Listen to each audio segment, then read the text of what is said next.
All right, everyone, we're going to spend some time talking through a few molecules. Okay, one really important molecule when it comes to the human body, and that's water. There are some other molecules, obviously, in our body, and they're talked about in this chapter, but I really wanted to focus on just water and some of the roles that it performs, because really that's actually the majority of what we're carrying around with us. It's actually kind of one of my favorite jokes that I've heard. Well, if you like water, you already like 72% of me. Like most of what we carry around in the day is not actually us. So why do we have so much water? What is it doing for us? There's a wide variety of functions. And if you want to help organize, part of what these videos are for is to kind of show you different ways to remember stuff. So to remember all of the different functions of water, I always go with the mnemonic. The S Titanic means tender, love, and care. And that will give you the first letter of each of those first letter of each of those functions. So let's first talk about it being a solvent. So water is a solvent. What that means is it dissolves small molecules. So if you have a solvent, that's typically a liquid that's going to dissolve, separate out molecules. And so you're going to have a solvent with what is called a solute. That would be the solid part to make a solution. So in our bodies, we're going to basically be solutions, and those are actually either going to be in the cell or outside of the cell. And we'll talk about that later. So talk about intracellular fluid and extracellular fluid. But primarily, we are a bunch of solutions walking around with membranes and things wrapping it together. Now, as you're looking at the types of things that make up solutes, so the things that can dissolve, if it's capable of dissolving in water, we would call it hydrophilic. It loves water. So philic means loving, hydro, water. So again, another trick to help you remember the content is use it every day. And it's a lot of Latin and Greek, so it's really kind of like translating. And so if you use the language at home, so instead of just saying, oh, hi, honey, I'm home, I love you. Now you say, hey, honey, I am home, I feel like you. So you're starting to use the language. If it's a molecule that does not dissolve in water, then we would call it hydrophobic, phobic for fearing. Now, there are some interesting molecules that we did talk about in the notes. And one of those is one called a phospholipid, where you have a phosphate head and a fatty tail. That would be classified as something called amphipathic, where part of the molecule gets along really well with water and part of the molecule doesn't. So part of it, the heads are hydrophilic, they love water, and then the tails are hydrophobic, they fear water. All right, if we come down to the next function here, this would be surface tension. With surface tension, we're really relying on the types of molecule or the types of charge that you will if you look at a water molecule. So I guess let's kind of really talk about that real quick. So when we see water, we know it's H2O. What does that mean? It means you have this big oxygen molecule. Let me put a little over here. And then we have these little hydrogen molecules attached to it. And what is happening here, the reason why they're attached like this is they're actually sharing electrons. So you would have this negatively charged particle that's sitting on this hydrogen. It's actually a bunch of them. So we'd have two that we're sharing with this hydrogen, two we're sharing with this hydrogen.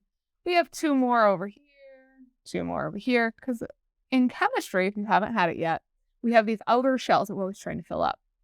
For larger molecules that are filled beyond their first ring, then we're going to have 8 on the outside. And there are bigger ones beyond that, but we're going to focus on this one, having 8 here, and then hydrogens are really small, so their outer shell has 2.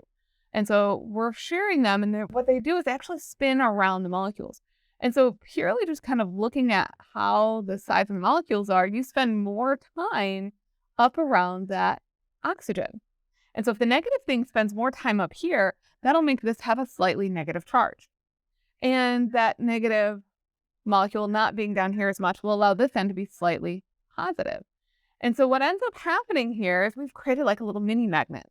And we could stick another water molecule over here. So here's that slightly negative oxygen.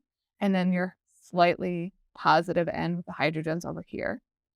And so what we end up forming is, like I said, these little charges, like little mini magnets, is this ability to closely bind with a neighboring molecule that has a slight charged end. And that right there is called a hydrogen bond. So the bond within, where we're sharing the electrons, that's going to be called a covalent bond, specifically a polar covalent bond, because they're making poles, a negative end and a positive end. And then we have a slightly positive end and a slightly negative end wanting to hang out near each other. That's a hydrogen bond. And that allows for surface tension. These molecules want to find each other. They want to be near each other. And so if you ever look at a water droplet, it kind of forms this dome shape because these molecules are just kind of like hanging on to their neighbor. Or that's why if you follow water droplets on a mirror, they will cling to each other and move along. Why that's useful in our bodies, we're going to have cavities filled with water and filled with fluids. And so a really good example is the pleural cavities. When our rib cage expands to breathe in, and that's actually what happens first. We consciously lift the rib cage with some muscles. When we do that, we're going to move the outer lining of the pleural cavity. And so that'll go with the ribs. And then, because of all the little water molecules in the cavity, it'll pull on the inner membrane, which is the visceral pleura that touches the lung. So as we lift the ribs, the lung itself will move with it because there's this water in between. And as these molecules, which are stuck here and the molecules are stuck here, they're also stuck to each other. So as this moves, that moves well as well.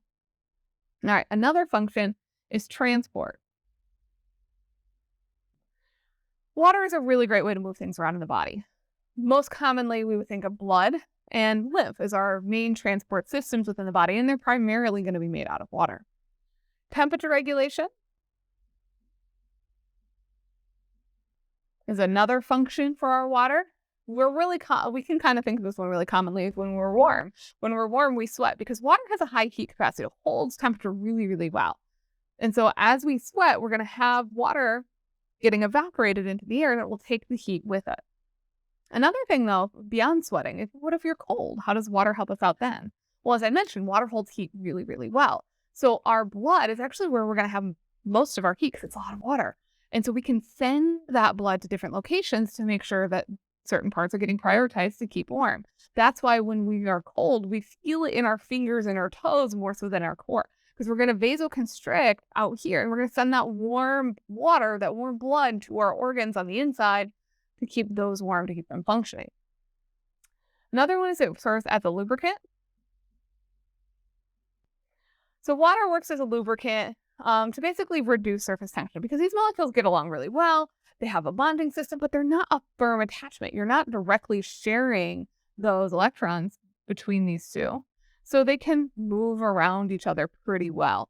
And so again, we'll see this in places like in the joints. We have synovial fluid in there to allow those joints to slide smoothly over top of each other. We're not grinding bone on top of bone.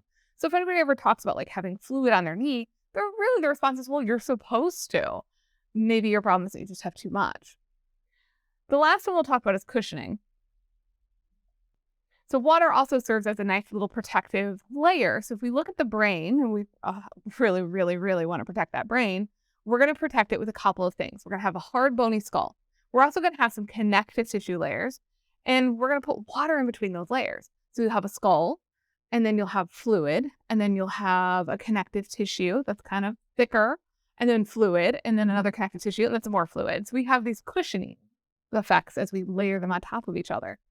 Now, with the example specifically in notes, if we're looking about the fluid that's going around the brain and spinal cord, that's called cerebral spinal fluid, or CSF. And so that's going to help cushion those ones. But also, if we talk about like some of these things, they can do multiple functions. So the fluid, the synovial fluid in our knee, helps provide lubrication for rubbing, but also serves as cushion. So if you're jumping up and down, it can absorb some of that shock. Now, another function that your textbook mentions for water is that it also helps with pH balance, but I don't necessarily think of that myself as a function. I think of that more of a property of water. So if you're looking at your pH scale, the pH scale runs from 0 to 14.